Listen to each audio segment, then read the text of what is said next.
Hi guys, good morning.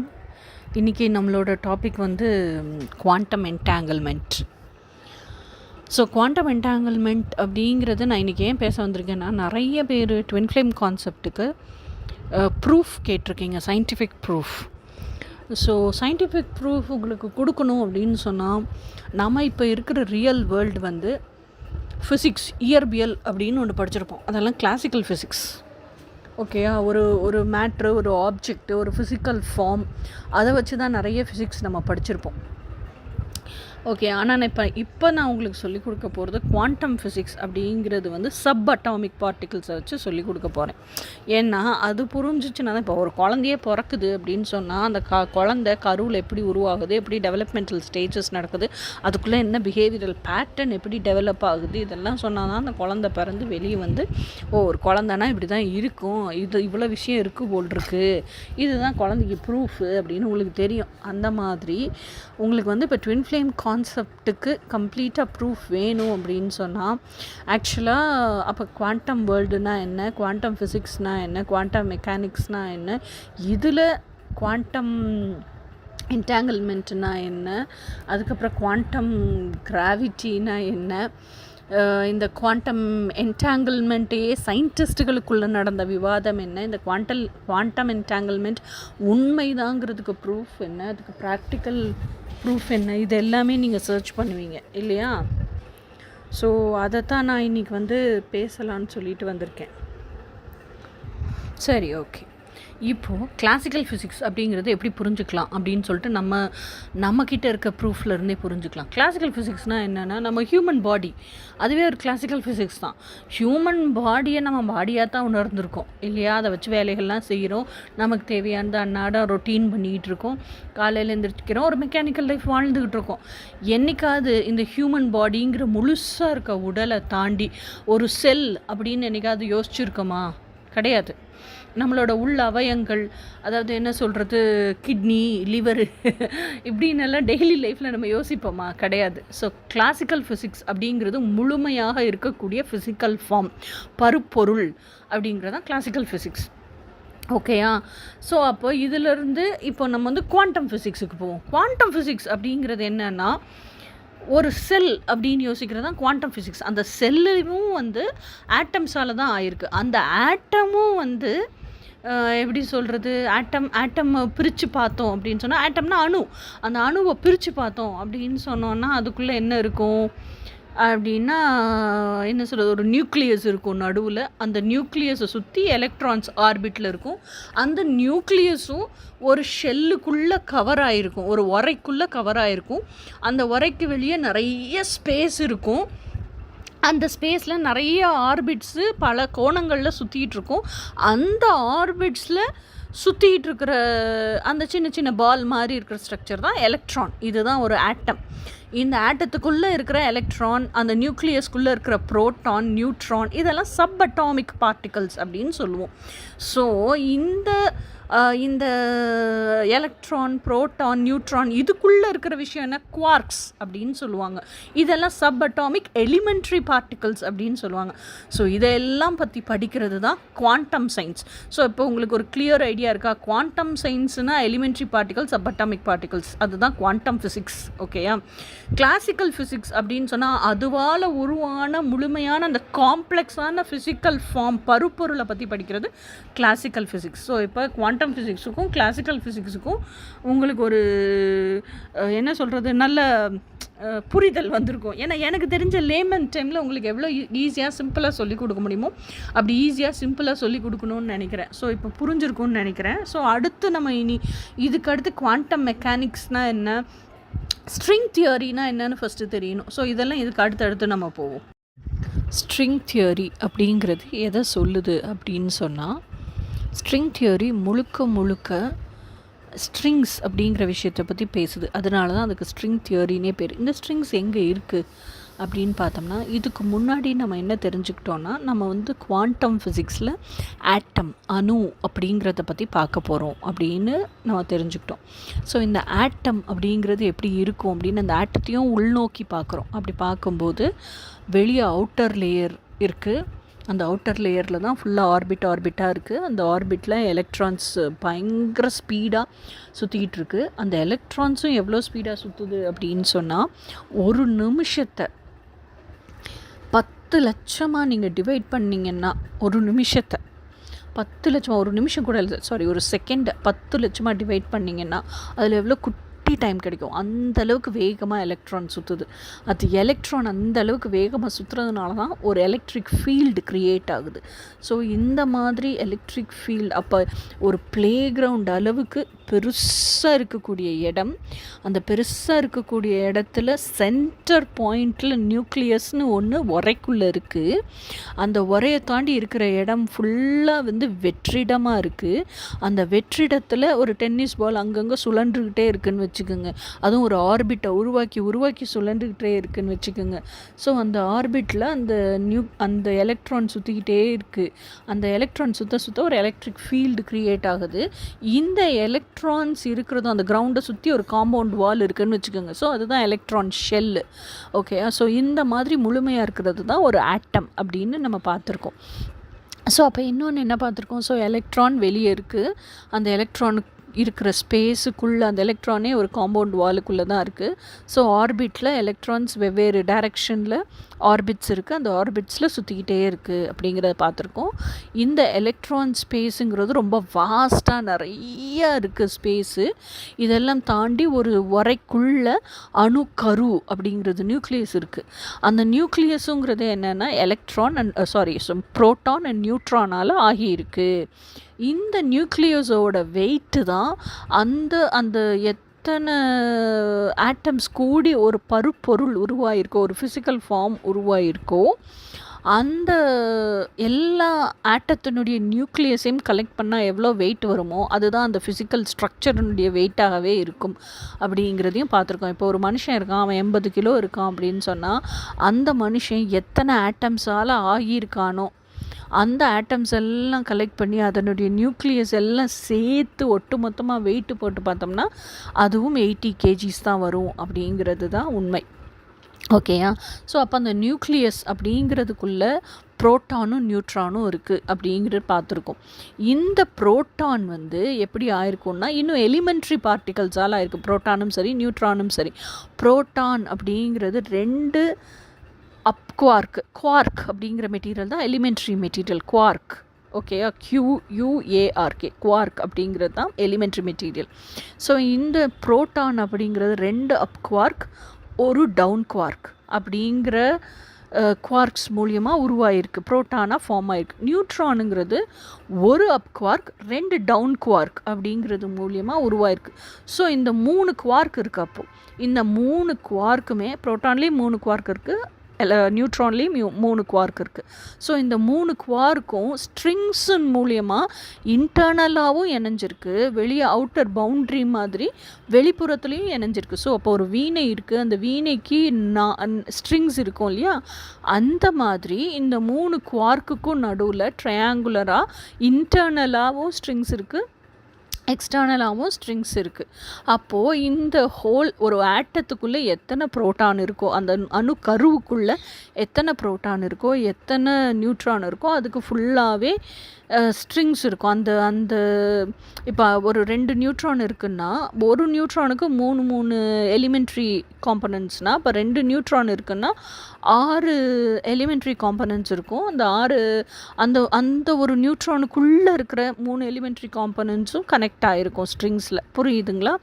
அப்போ அதே மாதிரி தான் ஒவ்வொரு தனித்தனி நியூட்ரானும் சரி, தனித்தனி ஃபோட்டானும் சரி, உள்ளுக்குள்ளே இன்னரில் கனெக்ட் ஆகிட்டே இருக்கும். அப்போது நீங்கள் ஏதோ ஒன்று சிந்திக்கிறீங்க, அந்த நினைவலைகள் உருவாகுது அப்படின்னு சொன்னால், அந்த நினைவலைகளே இந்த ஸ்ட்ரிங்ஸ்லேருந்து தான் உருவாகுது. புரியுதா? ஸோ அப்போது இந்த ஸ்ட்ரிங்ஸுக்குள்ளே அந்த வைப்ரேஷன் உருவாகும்போது ஒரு சவுண்டும் உருவாகுது. அந்த சவுண்டு தான் ஓம் அப்படின்னு. இந்த சைனீஸ் படத்துல எல்லாம் பார்த்தீங்கன்னா ஏதோ ஒரு இன்ஸ்ட்ருமெண்ட்டை வச்சு மியூசிக் வாசிச்சுக்கிட்டே இருப்பாங்க. அந்த வாசிச்சுட்டே இருக்க மியூசிக்லேருந்தே ஆப்போசிட்டில் இருக்கிறவனை தாக்குறதுக்கு கத்தி இதெல்லாம் உருவாக்கி அப்படி அனுப்புவாங்க. பார்த்துருக்கீங்களா? எத்தனை பேர் சைனீஸ் படம்லாம் பார்த்துருக்கீங்கன்னு தெரியல. அந்த மாதிரி அதுதான் ஸ்ட்ரிங் தியரியோட கான்செப்ட். அந்த மாதிரி நீங்கள் ஏதோ ஒரு விஷயத்தை சிந்திக்கிறீங்க அப்படின்னு சொன்னால் உங்கள் உடம்புக்குள்ளே ஒரு ஆட்டத்தை பற்றி நம்ம இப்போ பேசுகிறோம். ஒரு ஆட்டத்துக்குள்ளே எத்தனை நியூட்ரான் இருக்கோ, எத்தனை ஃபோட்டான் இருக்கோ, அதுக்குள்ளே இருக்கிற ஸ்ட்ரிங்கை பற்றி பேசுகிறோம். அந்த ஸ்ட்ரிங்குக்குள்ளே நீங்கள் உங்கள் சிந்திக்கிற விஷயத்துக்கு, நீங்கள் ஏதோ ஒரு பர்சனை பற்றி சிந்திக்கிறீங்க, ஒரு ஆப்ஜெக்டை பற்றி சிந்திக்கிறீங்க அப்படின்னு சொன்னால், சிந்திக்கிறது அப்படிங்கும்போதே அதுக்கான உருவகமும் அதுக்குள்ளே இருக்கும். அந்த விஷுவல்குள்ளே, அந்த சிந்தனைக்குள்ளே இருக்கும். அதுக்கான எனர்ஜியும் அந்த சிந்தனைக்குள்ளே இருக்கும். ஓகேயா? ஸோ அப்போது அந்த நினைவலைகள்லையே அந்த எனர்ஜி ப்ளஸ் அந்த உருவகம் ரெண்டும், அது போக நீங்கள் என்ன இன்டென்ஷன், என்னத்தை நினச்சி சிந்திக்கிறீங்க அப்படிங்கிற இன்டென்ஷன், இதெல்லாம் தான் ஒரு வேவ் லென்த்தை உருவாக்குது, ஒரு நினைவலையை உருவாக்குது. ஸோ அந்த நினைவலை வைப்ரேஷன்லேயே இருக்கும்போது அப்போ அந்த ஸ்ட்ரிங்ஸ் எல்லாம் ஆப்ரேட் ஆகுது. அப்போ அந்த ஸ்ட்ரிங்ஸ்லேருந்து ஒரு சவுண்டு வரும் தானே, ப்ரொடியூஸ் ஆகும் தானே. அந்த சவுண்டு தான் ஓமுங்கிற யூனிவர்சல் சவுண்ட் அப்படின்னு சொல்லப்படுது. ஸோ அப்போ ஒரு ஃபோட்டான்லேருந்து ஒரு நியூட்ரான்லேருந்து இது நடக்கும்போது ஒரு நியூக்ளியஸ்குள்ளே அப்போ எவ்வளவு வைப்ரேஷன் உருவாகும், ஒரு நியூக்ளியஸ்குள்ளேயே இவ்வளோ வைப்ரேஷன் உருவாகும்போது ஒரு ஹோல் ஹியூமன் பாடின்னு எடுத்துக்குவோம், இல்லை ஹோல் ஃபிசிக்கல் ஃபார்ம்னு எடுத்துக்குவோம். அது எத்தனை ஆட்டத்தால் ஆயிருக்கும். ஸோ அந்த அத்தனை ஆட்டத்துக்குள்ளேயும் இருக்கிற அத்தனை நியூக்ளியஸ்குள்ளேயும் அவ்வளோ வைப்ரேஷனும் வேவ் லென்த்தாக ஒரு வேவ் லென்த்தாக உருவாகி வெளியே போய்கிட்டே தானே இருக்குது. அப்போ எத்தனை வேவ் லென்த்ஸு பின்னி பிணைஞ்சு இருக்கும், அப்போ எத்தனை ஸ்ட்ரிங்ஸ் வெளியே போகுது. ஸோ இதுதான் ஸ்ட்ரிங் தியரியினுடைய கான்செப்ட். இப்படி தான் வைப்ரேஷன் அண்ட் மூமெண்ட்ஸ் நடக்குது. இப்படி தான் நம்ம நினைக்கிற விஷயம் பிரபஞ்சத்தில் ட்ராவல் ஆகி, நீங்கள் ஒரு ஆப்ஜெக்டை நினைக்கிறீங்கன்னா அந்த ஆப்ஜெக்டை நோக்கி போய் அந்த ஆப்ஜெக்ட்கிட்ட சேருது. ஏன்னா அந்த ஃப்ரீக்வன்சி அது கேரி பண்ணிட்டு போகுது. இப்போ கார், நீங்கள் BMW காருன்னு நினைக்கிறீங்க, ஒரு பர்டிகுலர் மாடலில் நினச்சிட்டே இருக்கீங்கன்னா அது எங்கேருந்து வருதோ அந்த இடத்துக்கு நீங்கள் அனுப்புகிற நினைவிலே அந்த காரை போய் ரீச் பண்ணுது. ஓகேயா? ஸோ இதுதான் ஸ்ட்ரிங் தியரி கான்செப்ட். இது புரியும்னு நினைக்கிறேன். இது புரிஞ்சாதான், பேசிக்ஸ் புரிஞ்சாதான் அடுத்தடுத்து நம்ம ஃபர்தராக மூவ் ஆன் ஆகி போக முடியும். ஸோ நம்ம இனி நெக்ஸ்ட்டு, இப்போ ஸ்ட்ரிங் தியரி உங்களுக்கு புரிஞ்சிருக்கும். இப்போ நெக்ஸ்ட்டு நம்ம அடுத்து ஒரு இந்த எலக்ட்ரிக்கல் ஃபீல்டு அப்படிங்கிறது, வெளியே இருக்கிற எலக்ட்ரான் இருக்கு இல்லையா, ஸோ இந்த எனர்ஜி ட்ராவல் ஆகிறதுக்கு அந்த எலக்ட்ரிக்கல் எனர்ஜி தான் ஹெல்ப் பண்ணுது அப்படிங்கிறதெல்லாம் பார்த்துட்டோம். ஸோ இனி அடுத்து குவாண்டம் என்டாங்கிள்மெண்ட்னா என்னங்கிறது பார்ப்போம். ஏன்னா இது புரியாமல் நீங்கள் குவாண்டம் என்டாங்கிள்மெண்ட்டுக்குள்ளே வந்தீங்கன்னா குவாண்டம் என்டாங்கிள்மெண்ட்டே கம்ப்ளீட்டாக புரியாது. ஓகே, நம்ம நெக்ஸ்ட்டு இப்போ குவாண்டம் என்டாங்கிள்மெண்ட் பார்ப்போம். நம்ம குவாண்டம் என்டாங்கிள்மெண்ட் அப்படிங்கிறத பற்றி தெரிஞ்சுக்கிறதுக்கு முன்னாடி எலக்ட்ரான் அப்படிங்கிறதுடைய செயல்பாடு எப்படி வேலை செய்யும் அப்படிங்கிறத நம்ம தெரிஞ்சுக்கணும். ஸோ அதே மாதிரி சயின்டிஸ்ட்டும் எலக்ட்ரானை பற்றி ஸ்டடி பண்ணும்போது என்ன பண்ணாங்க அப்படின்னு சொன்னால், எலக்ட்ரான் எப்படி ஃபங்க்ஷன் ஆகும்னு தெரிஞ்சுக்கிறதுக்காக single slit experiment, double slit experiment அப்படின்னு ஒரு விஷயம் பண்ணுறாங்க. சிங்கிள் ஸ்லிட் எக்ஸ்பெரிமெண்ட் அப்படின்னா என்னென்னா, ஒரு பெரிய திரை மாதிரி இருக்கும், ஒரு கார்ட்போர்டு இருக்குதுன்னு வச்சுக்கோங்க, கார்ட்போர்ட் ஸ்டாண்ட் இருக்குது. அந்த கார்ட்போர்ட் ஸ்டாண்டுக்கு நடுவில் ஒரே ஒரு ஹோல் போட்டுறாங்க, ஓட்டை போட்டுட்டு ஒவ்வொரு எலக்ட்ரானாக ஒரு நீங்கள் ஒரு லைட் மாதிரி, ஃபோக்கஸ் மாதிரி ஏதோ ஒன்று வச்சுருக்கீங்க, அது மூலியமாக எலக்ட்ரானை ஷூட் பண்ணுறீங்க அப்படின்னு வச்சுக்கோங்க. ஒவ்வொரு எலக்ட்ரானாக அந்த ஓட்டை இருக்கு இல்லையா, ஸ்லிட், அது மூலியமாக அனுப்பும்போது அந்த ஓட்டைக்கு பின்னாடி அந்த பெரிய கார்ட்போர்ட் சென்டரில் ஓட்டை போட்டிருக்காங்கல்ல, அதுக்கு பின்னாடி ஒரு ஒயிட் கலர் கார்ட்போர்ட் ஷீட் மாதிரி ஒன்று வச்சிடுறாங்க. ஸோ அப்போ என்ன செய்கிறாங்கன்னா, இந்த எலக்ட்ரான் அந்த ஓட்டையை பாஸ் பண்ணி பின்னாடி போய் அந்த ஒயிட் கலர் ஷீட்டில் போய் ஹிட் பண்ணும்போது, ஒரு பொருள், ஒரு பந்து எரிஞ்சால் என்ன செய்யும், அந்த பந்து ஓட்ட வழியாக போய் பின்னாடி ஒரு மார்க்கை உருவாக்கிட்டு கீழே விழுகும் இல்லையா, அந்த மாதிரி ஒவ்வொரு எலக்ட்ரானும் அந்த ஒயிட் கலர் ஷீட்டில் ஒவ்வொரு மார்க்கை உருவாக்கிக்கிட்டு இருக்கு. ஸோ இது எப்படி வேலை செய்யுது, ஒரு பொருள், ஒரு பார்ட்டிக்கிள் மாதிரி வேலை செய்யுது.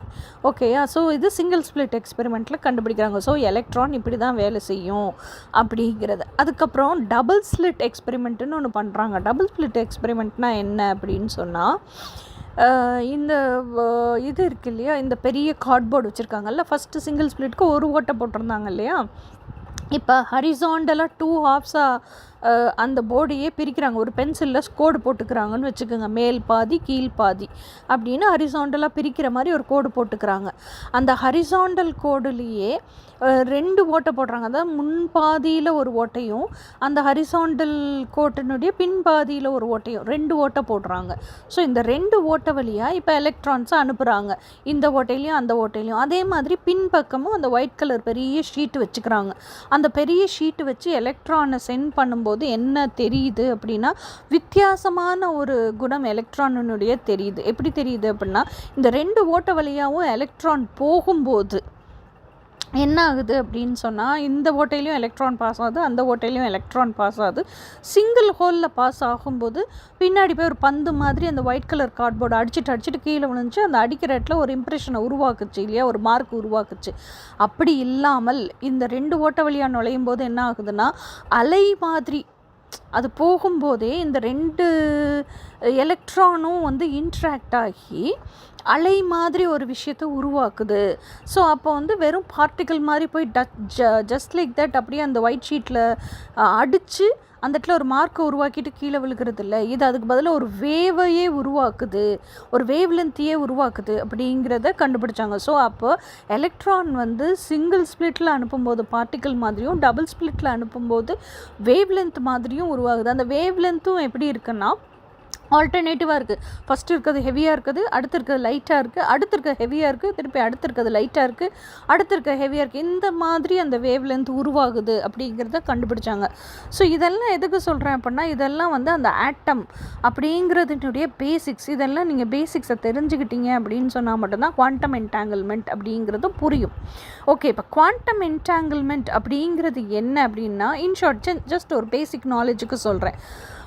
ஒரு எலக்ட்ரானிலிருந்தே பிரிஞ்ச ஒரு எலக்ட்ரானே 2 எலக்ட்ரானாக பிரிஞ்சிரும். That is called twinning of electrons அப்படின்னு சொல்லுவோம். இது எலக்ட்ரானில் மட்டும் இல்லை, ஃபோட்டான்லேயும் நடக்கும். ஃபோட்டான்னா லைட்டு, ஃபோட்டான்னா positive charge, electron negative charge, neutron neutral சார்ஜாக இருக்கும். ஓகே, ஸோ அப்போது இந்த ஃபோட்டானும் சரி, எலக்ட்ரானும் சரி, நியூட்ரானும் சரி, எந்த ஒரு எலிமெண்ட்ரி பார்ட்டிக்கலாக இருந்தாலும், அதாவது எந்த ஒரு சப் அட்டாமிக் அப்படி வச்சுக்கோம், சப் அட்டாமிக் பார்ட்டிக்கலுக்குள்ளே இருக்கிறது தான் எலிமெண்ட்ரி பார்ட்டிக்கல். ஸோ நான் சொல்கிறதெல்லாம் சப் அட்டாமிக் பார்ட்டிக்கல். ஸோ எந்த ஒரு சப் அட்டாமிக் பார்ட்டிக்கலாக இருந்தாலும் ஒரு கிறிஸ்டலின் பிபிஓ அப்படின்னு நினைக்கிறேன், ஆமாம், ஏதோ போரெக்ஸ் ஆக்சைடு சம்திங், அந்த கிறிஸ்டல் வச்சுருப்பாங்க. அந்த கிறிஸ்டல் வழியாக ஒரு பவர்ஃபுல்லாக பீமாக இதை செலுத்தும் போது, எலக்ட்ரான் பீமே ஃபுல்லாக செலுத்துகிறாங்கன்னு வச்சுக்கோங்க. அந்த கிறிஸ்டலை பாஸ் பண்ணி அது வெளியே வரும்போது அந்த ஒரு எலக்ட்ரான் 2 எலக்ட்ரானாக பிரிஞ்சிடும். ஸோ அதுதான் வந்து it is called twinning of electrons அப்படின்னு சொல்லுவோம். இதே மாதிரி தான் ஃபோட்டானுக்கும், இதே மாதிரி தான் நியூட்ரானுக்கும். ஸோ அப்படி ஒரு எலக்ட்ரான்லேருந்து வெளியே வந்து பிரிஞ்ச 2 எலக்ட்ரான்ஸ் அது வந்து எப்படி இருக்கும்னா, 2 ஒரே மாதிரி தான் வேலை செய்யும். இந்த 2 எலக்ட்ரானையும் நீங்கள் எவ்வளவு தொலை தூரத்தில், இப்போ நான் மதுரையில் இருக்கேன்னா இந்த எலக்ட்ரானை மதுரையில் வச்சுருக்கேன், இன்னொரு அந்த ஒரு எலக்ட்ரான்லேருந்து 2 பிரிஞ்சதில் அந்த பர்டிகுலர் 2 எலக்ட்ரானை பற்றி தான் பேசுகிறேன். அதில் ஒரு எலக்ட்ரானை நான் என்கிட்ட வச்சுக்கிறேன் மதுரையில், இன்னொரு எலக்ட்ரானை வந்து நான் கொண்டு போய் எங்கேயோ ஒரு பிரபஞ்சத்தினுடைய ஒரு நெப்டியூன் ப்ளூட்டோவில் வச்சுருவோன்னு வச்சுக்கோங்க, ப்ளூட்டோவில் வச்சுருறோம் அப்படின்னாலும், இந்த என்கிட்ட மதுரையில் இருக்கிற எலக்ட்ரானில் நான் ஏதோ ஒரு சேஞ்ச் பண்ணுறேன், ஏதோ ஒரு எமோஷ்னல் சேஞ்ச் ஆகி அதனுடைய எலக்ட்ரிக் ஃபீல்டு மாறுது, அதனுடைய ஸ்பின்னு மாறுதுன்னு வச்சுக்கோங்க, அது டவுன் ஸ்பின் ஆயிடுதுன்னு வச்சுக்கோங்க. ப்ளூட்டோவில் இருக்க எலக்ட்ரானும் அதனுடைய எமோஷனல் ஃபீல்டு, எனர்ஜி ஃபீல்டும் மாறி அது அப்ஸ்விங்குக்கு போயிடும். அதாவது அந்த ஸ்பின்னு வந்து அப் ஸ்பின்னாக மாறிடுது, டவுன் ஸ்பின்னாக இருந்தால் அது அப் ஸ்பின்னாக இருக்கும். ஸோ இதுதான் அதனுடைய அந்த ட்வின்னிங் எஃபெக்ட். இது வந்து என்ன சொல்லுவோம், they are complimentary opposites and polar opposites to each other. இதைத்தான் வந்து நம்ம என்ன சொல்கிறோன்னா குவாண்டம் என்டாங்கிள்மெண்ட் அப்படின்னு சொல்கிறோம். இதை மேற்கொண்டு நம்ம நிறைய சயின்டிஸ்ட் ஃபஸ்ட்டு இந்த ஆட்டமை பற்றி படித்தது யார், ஆட்டம்ங்கிற ஒரு பொருளை கண்டுபிடிச்சது யார், இந்த ஆட்டம்ங்கிற பொருளுக்கு அப்புறம் அதை வந்து நம்ம புராண இதில் எங்கெங்கெல்லாம் அதை மென்ஷன் பண்ணியிருக்காங்க. ஸோ இந்த ஆட்டம்ங்கிறதே எப்படி ஒரு டாபிக் ஆச்சு, எப்படி குவாண்டம் சயின்ஸுக்குள்ளே நம்ம உள்ளே வந்தோம், அதுக்கப்புறம் இந்த குவாண்டம் என்டாங்கிள்மெண்ட்டை பற்றி நம்ம எப்படி படிக்கிறோம், குவாண்டம் என்டாங்கிள்மெண்ட் இல்லாமல் எலக்ட்ரான்ஸ் எல்லாமே ஒன்றோட ஒன்று தொடர்புடையதுன்னு சொல்கிறாங்களே, அப்போ குவாண்டம் இன்ட்ராக்ஷன்ஸ்னால் என்ன, இது எல்லாத்தையும் பற்றி நம்ம இன்னும் டீட்டெயில்டாக பார்ப்போம் இனி அடுத்து எக்ஸ்பிளைன் பண்ண ஓகேயா. ஓகே, ஸோ நெக்ஸ்ட்டு நம்ம இப்போ குவாண்டம் என்டாங்கிள்மெண்ட்டை பற்றி இன்னும் டீட்டெயில்டாக பார்ப்போம். இவ்வளோ நேரம் நம்ம இதனுடைய டீட்டெயில்ஸ் எல்லாம் பார்த்தோம். இப்போ குவாண்டம் வேர்ல்டு அப்படிங்கிறதுக்கு அடிப்படை ஆதாரம் ஆட்டம்னு தெரிஞ்சுக்கிட்டோம். ஸோ இந்த ஆட்டம் அப்படிங்கிறது யார் கண்டுபிடிச்சா, எப்படி பயன்பாட்டுக்கு வந்துச்சு, எப்படி மக்கள்கிட்ட எவ்வளோ பிரபலம் ஆச்சு அப்படிங்கிறத தெரிஞ்சுப்போம். ஸோ மேரி கியூரி அப்படிங்கிறவங்கள எல்லாருக்குமே தெரியும், ரேடியமை வச்சு ஒர்க் பண்ணவங்க. ஸோ அவங்க தான் ஆட்டம் அப்படிங்கிறத 18th செஞ்சுரியில் ஃபஸ்ட்டு அந்த வார்த்தையவே யூஸ் பண்ணுறாங்க. அதுக்கப்புறம் 1820 ப்ரவுன் அப்படிங்கிறவர் என்ன பண்ணுறாருனா, தண்ணியில் சில தூசி டஸ்ட் பார்ட்டிகல்ஸ் விழுந்துருது. அப்போ தண்ணியில் அந்த டஸ்ட் பார்ட்டிகல்ஸ் விழவுமே அந்த டஸ்ட் பார்ட்டிகல்ஸ் முங்கலை, அந்த தண்ணியில் அந்த டஸ்ட் பார்ட்டிகல் இந்த பக்கமும் அந்த பக்கமும் இந்த பக்கமும் அந்த பக்கமாக மோஷன் அலையாடுது அப்படின்னு சொல்லிட்டு யோசிக்கிறாரு. ஸோ அதுக்கு அலையாடுறதுக்கு அந்த மோஷனுக்கு ஏதோ ஒரு போலன் கிரைன்ஸ் மாதிரி இருக்கிற விஷயந்தான் சின்ன சின்னதாக இருக்குது, அதுதான் காரணம் அப்படின்னு சொல்லி கண்டுபிடிக்கிறார். அதுக்கு பேரே ப்ரௌனியன் மூமெண்ட் அப்படின்னு பேர். அதுக்கப்புறம் இது வந்து 1820 ப்ரௌனி கண்டுபிடிக்கிறது. அதுக்கப்புறம் 1897 ஜேஜே தாம்சன் அப்படின்னு சொல்லிட்டு ஒருத்தர் வராரு.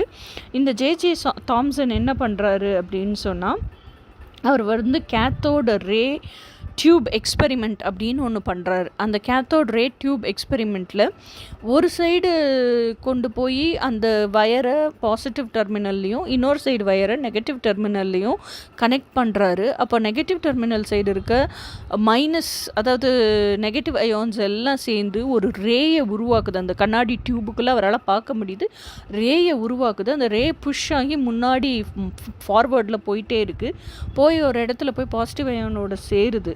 ஸோ இந்த ரே உருவாகிறதுக்கு ஏதோ ஒரு உந்து சக்தி இருக்குது, ஏதோ ஒரு விஷயந்தான் இந்த ரேயை உருவாக்குது, இந்த ரேயை முன்னோக்கி நகர்த்திக்கிட்டு போகுது அப்படின்னு கண்டுபிடிக்கிறாரு. ஸோ அது வந்து என்ன அப்படின்னு பார்க்கும்போது அதுக்கு நெகட்டிவ் அயான்ஸ் இருக்குது, நெகட்டிவான ஒரு சார்ஜ் இருக்குங்கிறதையும் கண்டுபிடிக்கிறாரு. ஸோ அப்போ தான் இது எலக்ட்ரான்ஸ் அப்படிங்கிற மாதிரி அவர் பேர் வைக்கிறாரு. ஸோ அவர் அந்த எலக்ட்ரான் இது எப்படி நடக்குதுங்கிறத ஆராய்ச்சி பண்ணும்போது என்ன பண்ணுறாருன்னா, ஆக்சுவலாக ஒரு சர்ஃபேஸ் இருக்குது, நிறைய ஸ்பேஷியஸான சர்ஃபேஸ் இருக்குது.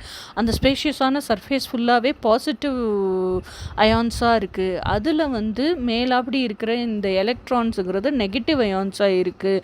அதனால அது வெறும் அந்த அயான்ஸாக இருக்கிற வரைக்கும் எதுவுமே ரியாக்ட் பண்ண மாட்டேங்குது.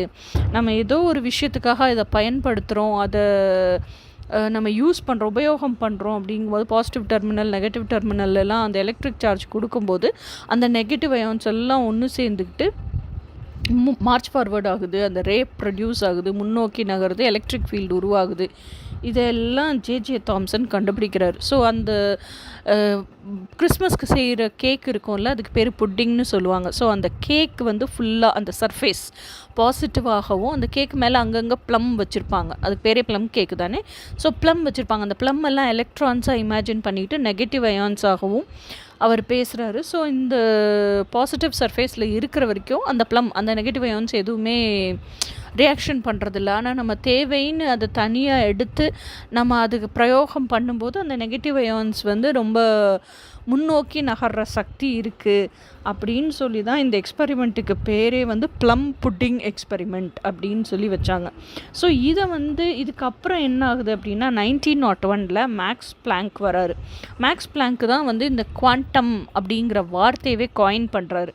அவர் என்ன சொல்கிறாருன்னா, ஒரு பெரிய மேட்டர் இருக்குது, மேட்டர்லேருந்து காம்பவுண்ட்லேருந்து மாலிக்யூல்லேருந்து ஒரு சிறிய அந்த போலன் கிரெயின் மாதிரி இருக்கிற விஷயம். ஏன்னா அது வரைக்கும் போலன் கிரெயின்னு தானே கண்டுபிடிச்சிருக்காங்க. போலன் கிரெயின் மாதிரி இருக்கிற விஷயம், இந்த போலன் கிரெயின் மாதிரி இருக்கிற விஷயத்துலேருந்து இந்த எலக்ட்ரான் இருக்குது, அதுக்குள்ளே எலக்ட்ரான்னு ஒன்று இருக்குது அப்படின்னு சொல்லிட்டு இவர் கண்டுபிடிக்கிறாரு. யார்? Max Planck. அதுக்கப்புறம் என்ன ஆகுது, மேக்ஸ் பிளாங்க் கண்டுபிடிச்சதுக்கப்புறம் இது வந்து 1901 1905 ஐன்ஸ்டீன் என்ன பண்ணுறாருனா, இந்த ப்ரௌனியோட மூமெண்ட்டே நான் இன்னும் டீப்பாக ரிசர்ச் பண்ண போகிறேன் அப்படின்னு சொல்லிட்டு ரிசர்ச் பண்ணிவிட்டு அப்போ தான் இந்த ஆட்டம், அந்த போலன் கிரெயின் மாதிரி இருக்கிறது வேறு ஒன்றும் இல்லை, ஆட்டம் அப்படிங்கிறத கண்டுபிடிக்கிறாரு. ஆட்டம்ங்கிறத கண்டுபிடிச்சி ஃபோட்டோ எலக்ட்ரிக் எஃபெக்ட் அப்படிங்கிறத வந்து பேப்பர் சப்மிட் பண்ணுறாரு. அதுக்கப்புறம் 1911 இந்த ஜேஜே தாம்சனுடைய ஸ்டூடெண்ட் வர்றார், ரூதர் ஃபோர்ட். அந்த ரூதர் ஃபோர்ட் என்ன பண்ணுறாரு, கோல்டு ஃபாயில் எக்ஸ்பெரிமெண்ட் அப்படின்னு சொல்லிட்டு வெறுமனே அந்த கேத்தோட் ரே டியூப் எக்ஸ்பெரிமெண்ட் தானே பண்ணார் ஜேஜே தாம்சனுடைய ஸ்டூடெண்ட்டு தானே ரூதர்ஃபோர்டு. அவர் என்ன பண்ணுறாரு, வெறும் அந்த கேத்தோடு ரே உருவாகிறதுக்கும் அது முன்னோக்கி உந்து சக்தியோடு நகர்றதுக்கும் வெறும் எலக்ட்ரான்ஸ் மட்டும் காரணமாக இருக்க முடியாது, வேறு ஏதோ ஒரு பொருளும் காரணமாக இருக்குது அப்படின்னு சொல்லிட்டு அதை ஆராய்ச்சி பண்ண ஆரம்பிக்கிறாரு. ஸோ அதை ஆராய்ச்சி பண்ணும்போது என்ன பண்ணுறாரு, கோல்டு, அதாவது இந்த ரேடியத்தை வந்து லெட் பாக்ஸ் இருக்கு இல்லையா, அந்த லெட் பாக்ஸுக்குள்ளே கொண்டு போய் வச்சிடுறாரு. ஸோ அதனுடைய அந்த கதிர்வீச்சு அதுக்குள்ளேயே தான் இருக்குது. ஏன்னா அதில் கதிர்வீச்சு இருக்கும்ல. அதுக்கப்புறம் அந்த லெட் பாக்ஸில் ஒரு ஓட்டையை போடுறாரு. ஓட்டையை போட்டுட்டு என்ன பண்ணுறாருன்னா, அது வந்து முன்னாடி வந்து முற்ற இடத்துல ஒரு கோல்டன், அது வந்து அந்த ரேஸ் எல்லாம் வந்து தடுக்கிறதுக்கு ஒரு கோல்டு ஃபாயில் யூஸ் பண்ணுறாரு. அந்த கோல்டு ஃபாயிலுக்கு பின்னாடி நிக்கல் சல்ஃபைட்னால் உருவான ஒரு ரிங்கு மாதிரி ஒன்று வைக்கிறாரு. ஸோ அப்போ அவர் என்ன அப்சர்வ் பண்ணுறாரு அப்படின்னா, அந்த ரேடியத்திலேருந்து லெட் பாக்ஸ் வழியாக அந்த ஓட்டை வழியாக வெளியே வரக்கூடிய கதிர்வீச்சு அந்த கோல்டன் ஃபாயிலை க்ராஸ் பண்ணி முட்டி நின்றுடுது. ஒரு சிலது மட்டும்தான் அந்த வெளியே வச்சுருக்காருல நிக்கல் சல்ஃபைடு ரிங்கு, அதை வந்து ரீச் ரொம்ப அரிதாக, ரொம்ப ஒரு சிலது மட்டும்தான் அந்த கோல்டு ஃபாயிலில் முட்டி யூ-டர்ன் எடுக்குது அப்படிங்கிறத அப்சர்வ் பண்ணுறாரு. ஸோ அப்போ இவ்வளோ தூரம் அது பாசிட்டிவாக வந்து இவ்வளோ தூரம் உந்து சக்தியோட முன்னாடி வந்து இடித்து பின்னாடி திருப்பி போகிற அளவுக்கு ஆன சக்தியை கொடுக்கறது வந்து இந்த புரோட்டான்ஸ் தான் அப்படிங்கிறத அவர் கண்டுபிடிக்கிறாரு, ரூதர்ஃபோர்டு கண்டுபிடிக்கிறார். ஸோ இப்படி தான் புரோட்டான்ஸ் அப்படிங்கிறது பயன்பாட்டுக்கு வருது. ஸோ இப்போது நம்ம இந்த குவாண்டம் வேர்ல்டில் ஆட்டம்ங்கிறது யார் கண்டுபிடிச்சாங்க, ஸோ ஆட்டம்க்கு அப்புறம் எலக்ட்ரானை யார் கண்டுபிடிச்சாங்க, ஃபோட்டானை யார் கண்டுபிடிச்சாங்க, இந்த என்ன சொல்கிறது ப்ரௌனி மூமெண்ட்னா என்ன, யாருன்னு கண்டுபிடிச்சிட்டோம். இப்போது நம்ம குவாண்டம் என்டாங்கிள்மெண்ட் தியரி அப்படிங்கிற தெரிஞ்சுக்கிறதுக்கு முன்னாடி என்ன, அந்த குவாண்டம் என்டாங்கிள்மெண்ட்டை அப்போஸ் பண்ணுறதே வந்து ஐன்ஸ்டீன் தான் அப்போஸ் பண்ணுறாரு. ஏன் ஐன்ஸ்டீன் அப்போஸ் பண்ணுறாரு அப்படின்னு சொன்னால், இங்கே இருக்கிற ஒரு எலக்ட்ரானில், அந்த ட்வின்னான எலக்ட்ரானில் ஒரு எலக்ட்ரான் இங்கே வச்சுருக்கோம், இன்னொரு எலக்ட்ரான் வேறு ஒரு பிளானெட்டில் கொண்டு போய் வச்சுட்டோம். இங்கே இருக்கிற எலக்ட்ரானுக்கு ஏதோ ஒரு சேஞ்ச் நடக்கும்னா அதே சேஞ்ச் அந்த இன்னொரு பிளானெட்டில் இருக்க எலக்ட்ரானுக்கும் நடக்குதுன்னு நீ சொல்கிற, அது எப்படி நடக்க முடியும் அவ்வளோ ஃபாஸ்ட்டாக? நான் ஏன் தியரி படி, நான் கண்டுபிடிச்சது படி ஒரு லைட் வேவ் தான் எல்லாத்தையும் காட்டிலும் ஃபாஸ்ட்டாக ட்ராவல் பண்ணும். நீ என்ன சொல்கிறேன்னா அந்த லைட் வேவையே விட ஃபாஸ்ட்டாக இன்னொரு விஷயம் ட்ராவல் பண்ணுதுன்னு சொல்கிற, அது எப்படி நம்புகிற மாதிரி இருக்குங்கிறத அப்போஸ் பண்ணதே வந்து ஐன்ஸ்டீன் தான். ஸோ அப்போ ஐன்ஸ்டீன் என்ன கண்டுபிடிச்சாருங்கிறது தெரிஞ்சாதான் உங்களுக்கு அவர் ஏன் அப்போஸ் பண்ணாருங்கிறது தெரியும். சின்னதாக ஷார்ட்டாக பார்ப்போம் எல்லாத்தையுமே. நான் விரிவாக எதையுமே சொல்ல விரும்பலை, ஏன்னா அதே எக்ஸ்பெரிமெண்ட்டே அப்புறம் பேசி முடிஞ்சு போயிடும். அதுக்கப்புறம் அப்போ தான் இந்த குவாண்டம் என்டாங்கிள்மெண்ட் அப்படிங்கிறதுல என்ன சொல்லியிருக்காங்க, ஃபஸ்ட்டு குவாண்டம் மெக்கானிக்ஸாக தான் அதை சப்மிட் பண்ணுறாங்க, அதுக்கப்புறம் தான் அது குவாண்டம் என்டாங்கிள்மெண்ட்டுங்கிற வார்த்தையே வருது. ஸோ இதெல்லாம் நம்ம இன்னும் நெக்ஸ்ட்டில் பார்ப்போம். ஸோ இப்போ வரைக்கும் இன்ட்ரெஸ்டிங்காக இருக்குதுன்னு நினைக்கிறேன், நான் போர் அடிக்கலன்னு நினைக்கிறேன். என்ன மேம் ட்வின் ஃப்ளேம் கான்செப்ட்னு சொல்லிட்டு இப்போ வரைக்குமே சயின்டிஃபிக்காகவே பேசிகிட்டு இருக்கீங்கன்னு நினைக்காதீங்க. இந்த அடிப்படையான இது வந்து சயின்ஸ், இந்த பேசிக் சயின்ஸ் புரிஞ்சால் தான், இது வந்து சின்ன ஆட்டம் லெவலில் உங்களுக்கு புரிஞ்சாதான் நான் ஹியூமன் பாடியில் வச்சு, ஏன்னா human body is a complex structure, human பாடியில் வச்சு நம்ம உயிரை வச்சு ஆன்மாவை வச்சு இந்த ஆட்டத்தை வச்சு சொல்கிற விஷயங்கள் எல்லாம் உங்களுக்கு புரியும். அதனால் கொஞ்சம் ஒவ்வொரு வார்த்தையும் நான் சொல்கிறது பேசுகிறது இதெல்லாம் சயின்டிஸ்ட் பேரெல்லாம் விட்டுருங்க, அந்த உள்கரு நான் என்ன சொல்கிறேனோ அதை கவனமாக கவனிங்க, கண்டிப்பாக உங்களுக்கு புரியும், போர் அடிக்குதுன்னு நினைக்காதீங்க. ஓகே, இப்போ வந்து நம்ம ரொம்ப சிம்பிளாக ஐன்ஸ்டீனோட தியரியை சொல்லிடலாம், ஒரே வரியில் சொல்லிடலாம். எனக்கு என்ன அது சொல்ல போகணுன்னா நிறைய விஷயம் எக்ஸ்பிளைன் பண்ணணும். அவரை பொறுத்த வரைக்கும் என்ன அப்படின்னு சொன்னால், எல்லாத்தையும் விட ஸ்பீடாக ட்ராவல் பண்ணக்கூடியது லைட்டு. ஸோ அந்த லைட்டை காட்டிலும் எதுவுமே ஸ்பீடாக ட்ராவல் பண்ணாது அப்படிங்கிறதுல ரொம்ப ஆணித்தரமாக ஊர்ஜிதமாக இருந்தார். ஓகேயா, இதுதான் ஐன்ஸ்டீனை பற்றி நம்ம தெரிஞ்சுக்க வேண்டியது, இவ்வளோ தெரிஞ்சுக்கிட்டால் போதும். ஏன்னா நம்ம சின்ன வயசுலேயே ஃபிசிக்ஸில் ஃபோட்டோ எலக்ட்ரிக் எஃபெக்ட்டு, அதுக்கப்புறம் அதுக்கு அவர் கண்டுபிடிச்ச ஃபார்முலா, ரிலேட்டிவிட்டி தியரி, ஈக்குவல் இதெல்லாம் படிச்சிட்டோம். Special relativity theory, general relativity theory இதெல்லாம் படிச்சிட்டோம். இதெல்லாம் அவர் கண்டுபிடிச்ச காரணம் வேணால் தெரிஞ்சுக்குவோம் இப்போது. அதுக்கப்புறம் இப்போ வந்து நம்ம டைரெக்டாக குவாண்டம் என்டாங்கிள்மெண்ட்டுக்கு வந்துடுவோம். குவாண்டம் என்டாங்கிள்மெண்ட்டுன்னு சொல்லி அவங்க தியரியை யாருமே எந்த சயின்டிஸ்ட்டுமே சப்மிட் பண்ணலை. சயின்டிஸ்ட்டுகள்லாம் சொல்லி சப்மிட் பண்ண விஷயம் என்ன அப்படின்னு சொன்னால், 1920 ஒரு ஃபோட்டான் இருக்குது, இல்லை ஒரு எலக்ட்ரான் இருக்குது, ஏதோ ஒரு சப் அட்டாமிக் பார்ட்டிக்கல் இருக்குது, அதை கிறிஸ்டலைன் மூலியமாக நம்ம செலுத்தி வெளியிடும்போது அந்த சப் அட்டாமிக் பார்ட்டிக்கல் அதுவே ட்வின்னிங் ஆயிக்குது. ஸோ அப்படி ட்வின்னிங் ஆகப்படுற சப்அட்டாமிக் பார்ட்டிகல்ஸ். இப்போ ஒரு எலக்ட்ரான் வந்து அந்த கிறிஸ்டலின் மூலியமாக உள் செலுத்தி வெளியே வரும்போது 2 எலக்ட்ரானாக வருது, ட்வின் எலக்ட்ரான்ஸாக வருது. ஸோ அந்த மாதிரி இருக்கிற ட்வின் எலக்ட்ரான்ஸை நம்ம வந்து இப்போ நம்மக்கிட்ட ஒன்றும் இன்னொன்று வேறு பிளானட் கிட்ட ஒன்றும் கொண்டு போய் வச்சோன்னா ரெண்டுமே வந்து ஒன்றோட ஒன்று தொடர்புடையதாக இருக்குது, ரெண்டுமே ட்வின்னாக இருக்குது, இன்டர்ட்வைண்டாக இருக்குது. இன்டர்ட்வைனுங்கிற வார்த்தையை தான் அவங்க பயன்படுத்துகிறாங்க, இன்டர்ட்வைண்டாக இருக்குது. ஸோ அப்போ என்ன ஆகுதுன்னா நம்ம வந்து இந்த பொருளில் ஏதாவது ஒரு சேஞ்ச் நடக்குது, ஸ்பின் மாறுது அப்படின்னு சொன்னால், இந்த சைடு இருக்கிற எலக்ட்ரான் நம்ம கையில் இருக்கிற எலக்ட்ரானில் ஸ்பின் மாறுதுன்னு சொன்னால், அந்த சைடு அந்த வேற ஒரு பிளானட்டில் கொண்டு போய் வச்ச எலக்ட்ரான்லேயும் ஸ்பின் சேஞ்ச் ஆகுது அப்படிங்கிறத வந்து அவங்க சொல்லி சப்மிட் பண்ணியிருந்தாங்க. சொல்லி சப்மிட் பண்ணியிருக்காங்க. அப்படிங்கும்போது இது வந்து குவாண்டம் வேர்ல்டில் இதை வந்து ஐன்ஸ்டீன் பார்த்துட்டு, ஐன்ஸ்டீன் வந்து என்ன பண்ணுறாருன்னா, அவரால் அக்செப்ட் பண்ணிக்க முடியல இந்த 1920 சப்மிட் பண்ண இந்த கான்செப்டை. அது எப்படி நடக்க முடியும், அது எப்படி இங்கே இருக்கிற ஒரு எலக்ட்ரான், நீங்கள் ஏதோ ஒரு பார்ட்டிக்கிள் வச்சுருக்கீங்க அப்படின்னா அதில் ஒரு ஸ்பின் சேஞ்ச் ஆகுதுன்னா எப்படி அங்கே ஒரு எலக்ட்ரானில் ஸ்பின் சேஞ்ச் ஆக முடியும் அப்படின்னு சொல்லிட்டு கொஷின் எழுப்புறாரு. ஸோ அதுதான் வந்து அதாவது இபிஆர் பேரடாக்ஸ்ன்னு சொல்லுவாங்க. இபிஆர்னால் என்னென்னா ஐன்ஸ்டீன், பொடோஸ்கி, ரோசன் பேரடாக்ஸ். இந்த 3 சயின்டிஸ்ட்டுமே அதை அப்போஸ் பண்ணுறாங்க. அது எப்படி சாத்தியமாகும், அவங்க வந்து எப்படி சாத்தியமாகும்னு கேட்டிருக்காங்க. அதுக்கு இந்த இபிஆர் பேரடாக்ஸே வந்து இந்த ஃபஸ்ட்டு குவாண்டம் இந்த தியரியே வந்து இன்டர்ட்வைனிங் அப்படிங்கிறதே 1920 சப்மிட் பண்ணுறாங்க. 1935 ஐன்ஸ்டீனு, இந்த பொடோல்ஸ்கி, ரோஷன் 3 பேரும் சேர்ந்து அதை அப்போஸ் பண்ணுறாங்க இபிஆர் பேரடாக்ஸ்ன்னு சொல்லிட்டு. 1935 ஸ்க்ராடிஞ்சர் அப்படிங்கிற சயின்டிஸ்ட் வந்து திருப்பி ரிப்ளை பண்ணுறாரு. அவர் ரிப்ளை பண்ணுறதுல தான் என்டாங்கிள்டு அப்படிங்கிற வார்த்தையவே யூஸ் பண்ணுறாரு. ஆக்சுவலாக ஸ்க்ராடிஞ்சர் என்ன ரிப்ளை பண்ணுறாரு அப்படின்னு சொன்னால், ஒரு எலக்ட்ரான்லேருந்து ட்வின்னிங் ஆகி வெளியே வரும்போது 2 எலக்ட்ரானாக வெளியே வருது அப்படின்னு சொன்னால், நீ குவாண்டம் வேர்ல்டை வந்து கிளாசிக்கல் வேர்ல்டு மாதிரி பார்க்கக்கூடாது.